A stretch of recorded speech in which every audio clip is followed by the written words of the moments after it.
Hello, listeners. Where do you enjoy the more NoCo? YouTube, Spotify, iTunes, Google Play? What about Stitcher? Wherever you find us each week, rate us and leave a review, and tell others about why you like the show. Share us with your family, your friends, and people invested in Northern Colorado. Let's spread the community connection of Northern Colorado's own podcast.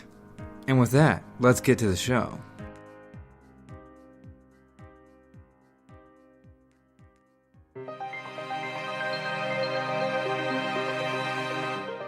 Welcome to the More NoCo, the podcast bringing curiosity and community connection to Northern Colorado, one conversation at a time.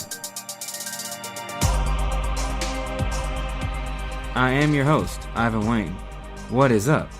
Hope you're having a great day out there so far. Who do you want to be? What are you trying to be? Today's guest helps empower people to just be, whatever that means to them.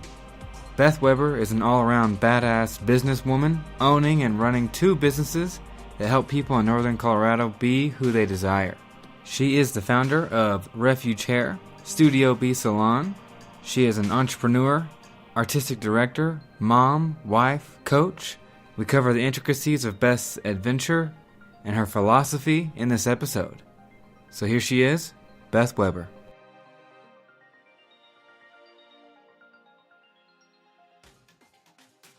Hello, listeners out there. I sit in the office of Beth Weber. Good morning. Morning. How are you? Doing well. Waking up. I have had coffee, but not enough yet. And What about yourself? I set mine down, so I'm going to try not to reach for it. Right.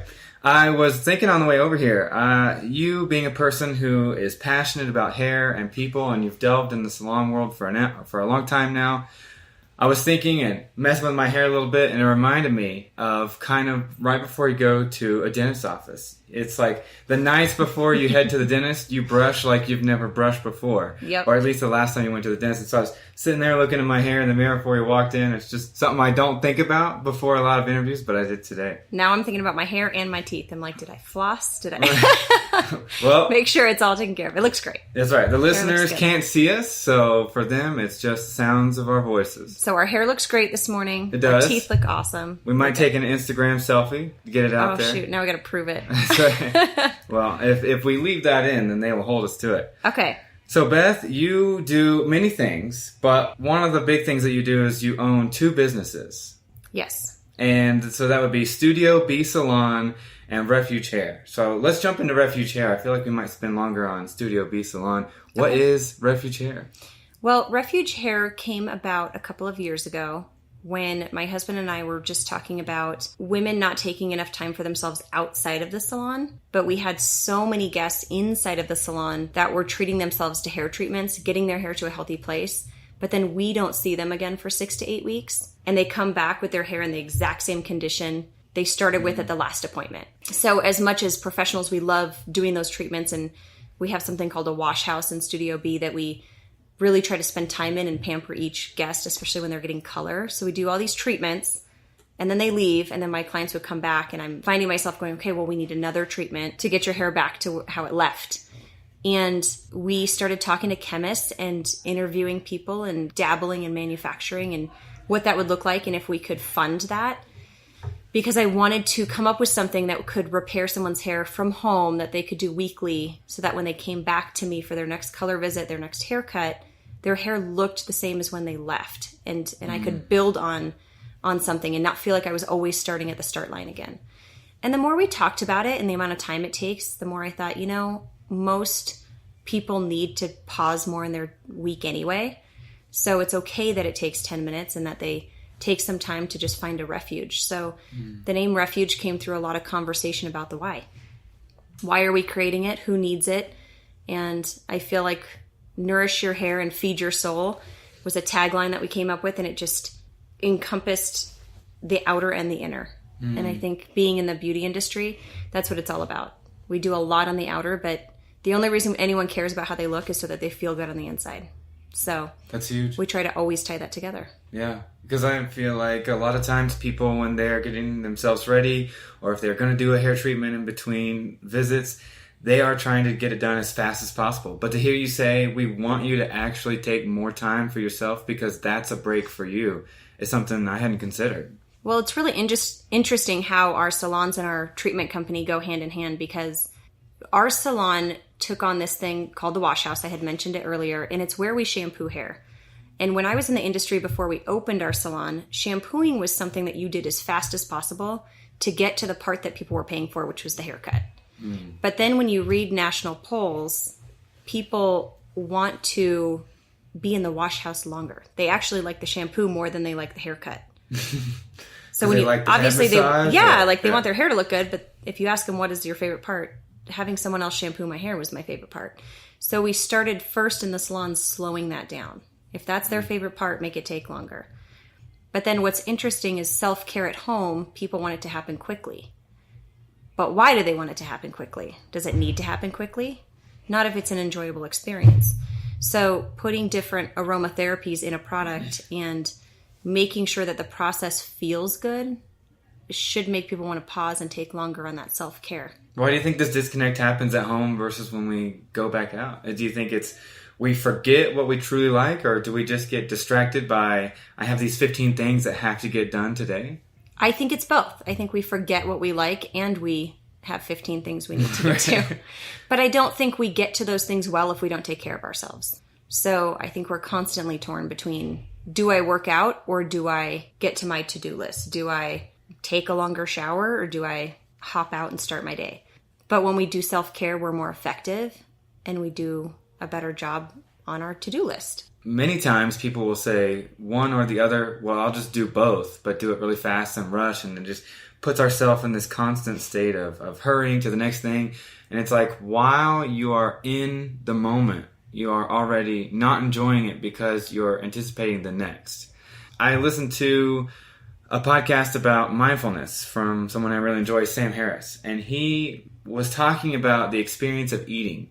And how a lot of times while you are in the midst of the bite that you've already taken, your brain is already looking forward to the next bite. So we are robbing ourselves of the current full experience because we're always kind of looking for the next. We're anticipating like we're on a treadmill all the time.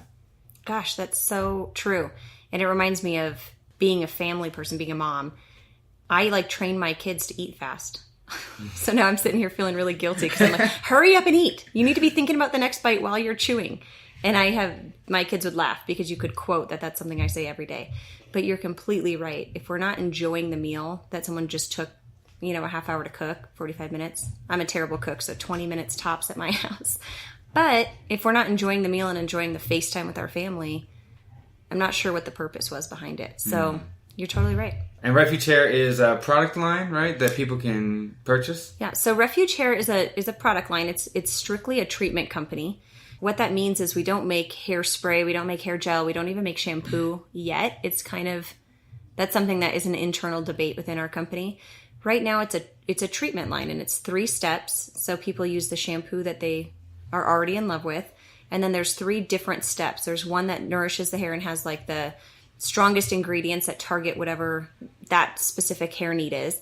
And then there's another step that is a mask, and it goes in and adds a lot of moisture and pushes in the very first product. So if I need a lot of moisture, Refuge Hair has a product called Redo, and the moisture components go in a foam form, and then we put a heavy mask over and it pushes it in, and that's what sits for 5 to 10 minutes. So that's your now you got to pause. You got to just enjoy your shower and just chill out. Right. And then when you rinse that, we have a daily conditioner that you use every time you wash your hair that seals everything down. So that step 3 is really fast. It's like a general conditioner, but it really seals everything down. And when you use something weekly, by the time you go to the hairdresser again, or some people don't really visit hairdressers, you're constantly getting your hair to a healthier state. You're not ever falling back. So if you do a treatment every 6 weeks, your hair feels great. And every time you shampoo, blow dry, ride a bike, anything that works on hair's fragile, it'll start to chip away the treatment and you're back to where you started. But if you can do it every week, you're constantly gaining health of hair. And that's where women will be able to grow past the point they ever grew before, or continue their chemical addictions their heat styling, all the things that we kind of torture ourselves with, but we love. Right. It's like the difference in idea of I'll go to the doctor only when I'm sick versus I'll be proactive in my daily life to try to stay healthy. That way, the next time I go to the doctor, there aren't as many issues. Exactly. So hair care health is exactly the same as physical exercise, eating right, skincare, going to the doctor. It all has to happen all the time. Our hair is actually dead. Our hair, once it grows out of your scalp, it's no longer a living thing. Yeah, I've heard this So before. there's It's no like a few nourishment. inches out of the scalp, right? Or Right. So the longer your hair, the more you need it. As a hairdresser, I get to hear all of the woes that people have. My hair's too thin, my hair's too flat, my hair's too scraggly, my hair's too dry. All of the things that are not good enough about their hair. And I just want people to be able to take care of that on a weekly basis and get to a place where they're really celebrating their own hair texture and not worrying so much about what their hair isn't or what they aren't. And I have to ask, I was browsing the Instagram, Refuge Hair, and the photos you took of the products have been all over the world. Was this pre-planned? Did you hand these out? I just saw photos happening in Europe and in Iceland, and I was like, my goodness. What happens is we have people that are using it that are super excited, and when they go on trips, we're like, yeah, totally take a picture, take a picture. So I had a dear friend go to Europe and start taking pictures and brought products. She's my best friend.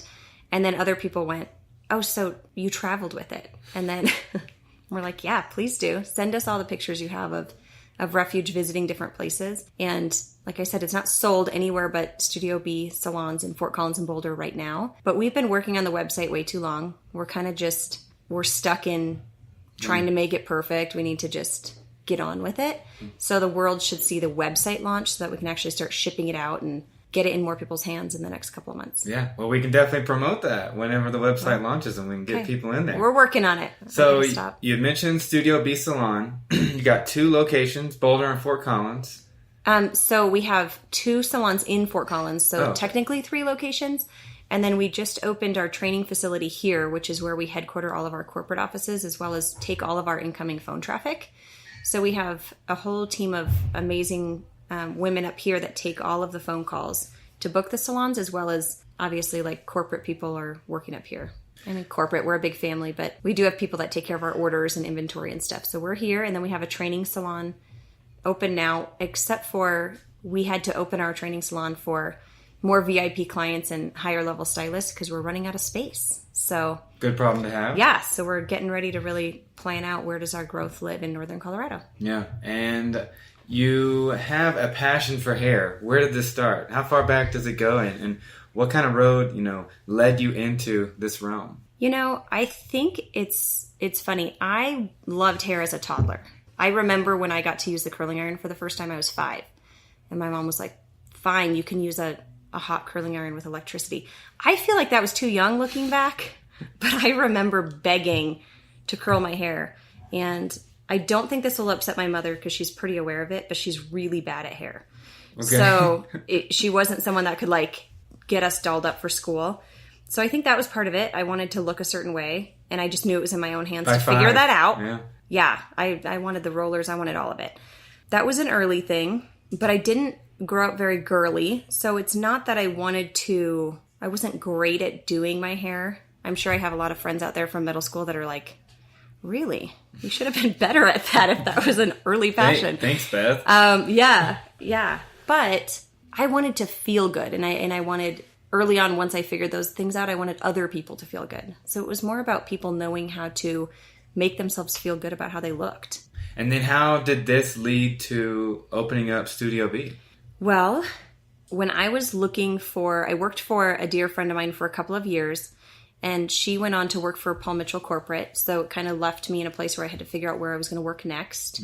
So I'm looking for salons, and I wanted to find a salon that I didn't have to have a specific client, because I wasn't just wanting to do a specific type of hair. I didn't want to just work on already beautiful people that wanted to be blonder. I wanted to work on people that had short hair or long hair or natural hair or were totally color dependent or didn't know what this they was want. Like late 90s, like 99, 2000, 2001. So really cool, vivid colors were in. I wanted to play with that a little bit. And I was only 19 at the time, so I didn't want to get stuck doing one certain kind of hair. So I'm talking to my husband about it, and I wasn't finding any salons in the area that I felt were going to train me to be better, because I still needed a lot of training, and were going to allow me to work on all kinds of different people. And I just kept saying to him, I want people to be themselves. I want them to be whoever they are. And so that's when he came up with the concept, and he said, so what if we open the salon and we call it Studio B? Like, be bold, be blonde, be young, be trendy, be not trendy at all. Like, be the same hairstyle you've been for 50 years. What if we can create a space where people all feel like they're allowed to be themselves, but we're there to help them reach that potential too? So yeah, we just kept thinking, and my husband Ian and I are very entrepreneurial, and we're so young, we didn't know it would be hard. So we went for it. We signed up for something we didn't realize was going to be so difficult, but it's been also really rewarding. So we just keep building on that same idea. Well, it's blissful ignorance, because here you are. Yeah, very blissful ignorance. Right. It's like how a lot of times adults will joke and kind of mock at children for the things that they do, but at the same time will sit and think, gosh, kids are so brave. They don't have any self-conscious tendencies. They just go out and they take risks, and they make things happen. And it sounds like that's what you all did. I mean, you were 19. Yeah, we had no idea. No idea it was hard. But we also didn't know what it was like to have a paycheck. So there's a lot you can do, and you can be very resourceful when you don't know any better.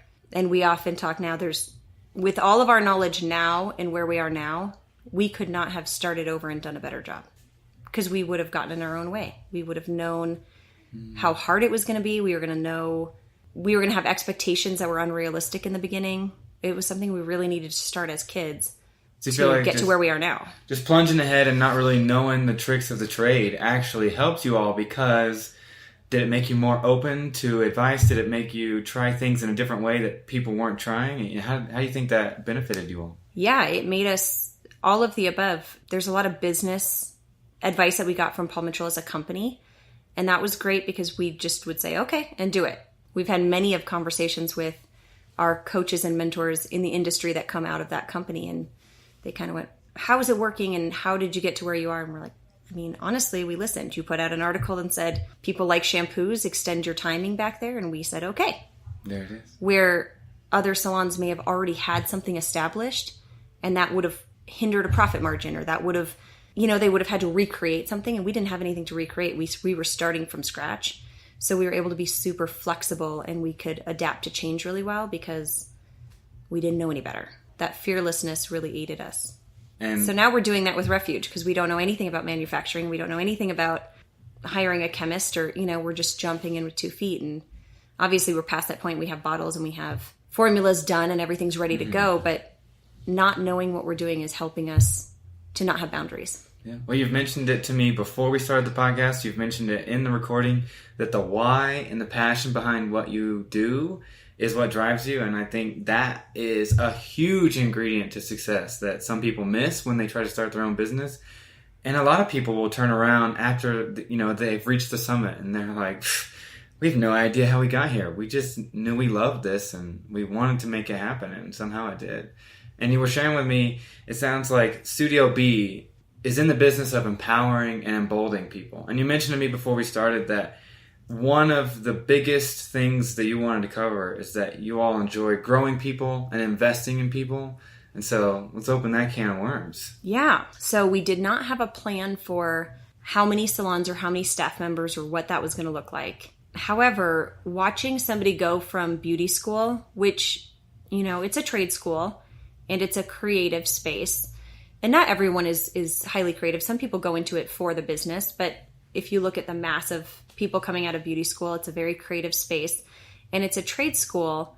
And I don't think that ever has to limit people's structure and earning potential.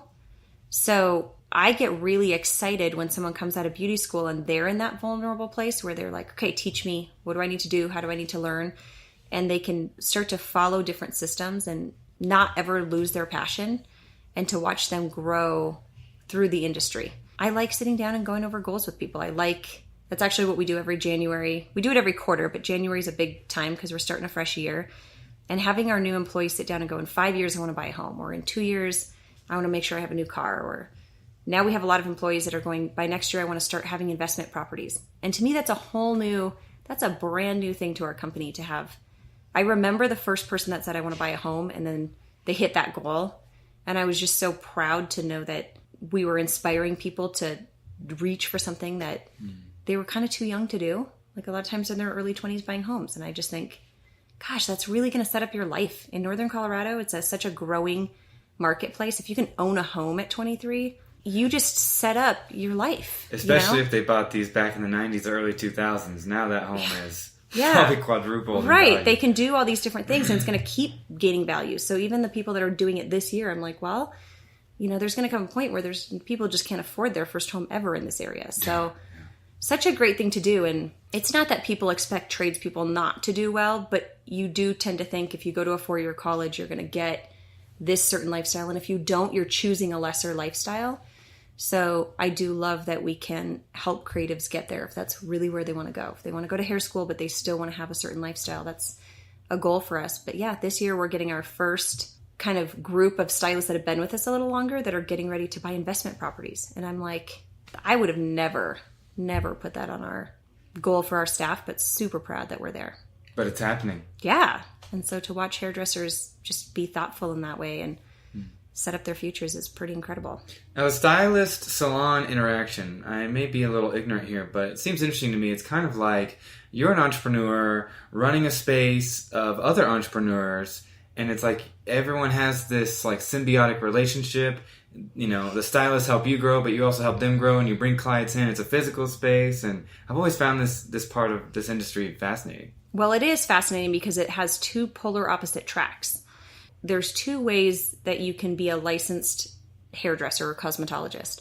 You can do something called being an independent, or a booth renter is what they used to call it, where you pay money to work out of a space, and then everything is your responsibility. So it's your vision, your guests, your income, your taxes, everything's on you. You're just paying for the space as a rental. That's one way. What we've always done is we have full commissioned W-2'd employees. They don't pay us anything. They get paid based on, hourly commission, however they work through the structure. Mm-hmm. The reason I love that is because I always think you can do more in a team. I think it's hard to work in a team. I think you have to be able to respect other people's space, respect other people's feelings, work in systems. Team members are going to help you, and they're also going to get in your way. That's just the way teamwork is. But I think it grows people so much, and I think it moves people forward. Yeah. If you want to go fast, go alone. If you want to go far, go together. So the system stealing that quote. That's brilliant. In the system that I had mentioned, I could easily see how competition, jealousy, envy could kind of come into a space if everyone was kind of like entrepreneuring right by each other. I'm not saying it couldn't work, but I could see how that could easily, absolutely, divisiveness could easily come in. But this system, I really like how you explained it, that you want to share with everyone, and teamwork is big. It builds camaraderie, and then everybody in Studio B can say, we're collaborating, we're not competing with one another. We have clients that we share all the time. So there's clients who have favorite stylists, and that's kind of, they would say, oh no, I stick with my same Studio B stylist all the time. But we also have guests that go between 3. Because they're like, I really love her, but when she was sick, I saw her, and it's great to have a backup. We love it. We always teach our staff that each hairdresser needs about 150 clients to keep themselves thriving. We only have 80 hairstylists in our company. 80 times 150. Northern Colorado will always overpopulate, so we never have to compete with each other for who's in what chair. There's always people out there that need some hair love and need to know what the next level is for themselves. So we don't look at each other's chair as like client hunting ground. We're there to support each other. We also have a structure that we set up from new stylists to partner stylists, so they kind of move through based on education and demand of clients. We think it's really important for our clients in Northern Colorado to be able to come in and enjoy an experience at the price range that works for them. So sometimes people move all the way through and they meet their stylist as a junior stylist out of school, and they will keep paying a price increase until they become a partner, and they're fine with it. But a lot of people have a certain budget they want to spend on their hair. And when their stylist graduates to the next level, they just ask for a recommendation, or the stylist will give a recommendation for the level they're at so that they can maintain their price but maintain their experience at the same time. I feel like hair is the passion that got you into this spot with Studio B and Refuge Hair. But I also feel like now, and maybe this is a vision you had since day one, but you're in the people business. You bring people in, you ask them what they want, you show them things, and you create experiences, and you give people this inner and outer glow. And do you feel like your career has been as much about people as it has been about the craft? Yes. I think it's been far more about people than the craft. I didn't know that going into it, but it's really interesting that you always think when you're like 5 years in, maybe there's a certain, I don't know if there's a certain number, 3 to 5 years, where you start to always kind of go inside yourself and think, should I have chosen something different? Am I passionate about something different? But everything that I'm passionate about, the common denominator is people. If I was doing hair on mannequin heads by myself in a closet, I probably would have lasted 18 months. Because I do love hair and I love styling, but right when you get good at something, the style changes, the trend changes, and you just have to relearn it. So I would say that doing hair is a really safe way to get to know people quickly and to get into people's lives. And then the effect that you have on people is probably what keeps most hairdressers in the business. Yeah. My stylist, shout out to Debbie. I don't know that she's listening to this show, but she did my hair for many years through the end of high school and college. I met her in Tulsa, Oklahoma. I moved to Dallas 5 hours away. I lived in Dallas for 2 years, and for 2 years, I would wait to come back to get my hair cut and styled by Debbie. And when I moved out to Colorado, I felt like I was saying goodbye to a member of my family. She was someone I met randomly walking into this salon in my hometown, but once she cut my hair once, I enjoyed it, came back, she talked with me, we're friends on Facebook. I mean, Debbie knew more about me than a lot of my friends, just because you'd have a full 30-minute conversation, like once a month, and we would just talk, and I knew all about her family. And when I said goodbye to her and she no longer would be styling my hair and I had to find someone in Greeley, I felt like I was betraying Debbie for some reason. It's like, oh no, I have to move on. I can't go back that often. And the poor new hairdresser that has to fill Debbie's shoes. That's right. That is the scariest thing for a hairdresser, when you step into someone's life and they've had like a special hairdresser in the past. You know how much it means to that person. Not only do they know every cowlick and every hair, and they can just customize every cut on your head, because hairdressers start to kind of own your head. They kind of take a lot of ownership over that. So to trade hands is just as hard on the new hairdresser as the old hairdresser and the guest. Yeah, that's totally true. I noticed on your Instagram that underneath the profile it says entrepreneur, artist director, mom, wife, coach, and general badass businesswoman. What was the vision behind including this in your public persona? Okay, so I feel like no matter who you are, where you work, what your passions are, you wear so many different hats. I thought for a minute, if we put this public persona out and it's just about being an artistic director or a businesswoman or even a coach, there's this huge part of my life that's missing that I don't get to incorporate in. And those are the things that are really important to me. Being a wife and being a mom are the things that, don't really affect my clients or my staff much. But it's important to me for people to understand that if I'm staying late to do a coaching session or get a client in, there's a kid who didn't get tucked in. Or there's time where you choose to have life balance the opposite way and you go, I'm not going to come in this day. And there's a spouse who gets to enjoy you for a lunch date. And I think it's really important that when we're passionate and we're ambitious and we're putting things out there, that we don't spend a decade of our lives not understanding that there's other things that we're choosing not to make a priority. So for me, it was about making it a conscious priority that being a mom, a wife, a coach, an artistic director, all of those things are important to me, and I don't want any of them to fall behind, and I need to be conscious about it or they will. Kind of gives people a peek into who you are and what matters to you. I think at the same time, it also gives people a chance to reflect and say, well, wait, what are the smattering of my titles? Because nobody has just one. Nobody. When I'm watching, whether it's a famous basketball player's Instagram or, a reality TV person, whatever, I want to know their life inside and out. And even though we don't look up very often and we spend a lot of time on our mobile devices or isolating ourselves, we also have this hunger for humanization. And we do want to know that our bank teller has a picture of her dog or her, whatever, softball team at her desk. Like, we care about people's other side of their life. And I think if we're going to keep pushing for these 60-hour work weeks, and I'm part of the millennial generation, I go back and forth. I think my birthday still lands within the millennial generation, but we want these microwave lives and we want to move really quickly. but we have to be really careful to keep the human interaction in our lives. And I think we do all hunger for it, and it's something that we're going to see more and more of. People say the phrase, stop and smell the roses, a lot of times without ever doing it themselves or taking to heart what that truly means. And I feel like you all are in the business at Studio B of letting people be what they are, and in that same vein, you like to show people who you are. Yeah. So thank you for your time, Beth. And if people are interested, because I think they will be, where should we send them to connect with you all? A couple of locations in Fort Collins. We have one off of Harmony, and we have one in Old Town Fort Collins where you can book a reservation and meet your own bee and start your relationship. We also have a lovely location in Boulder off of Pearl Parkway, right off the interstate there. We'll be growing in northern Colorado.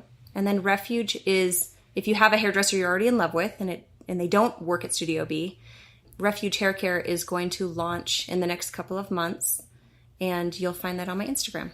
Okay, awesome. We'll send people that information on our social media as well when it comes to fruition. Thanks. Thank you. Thank you.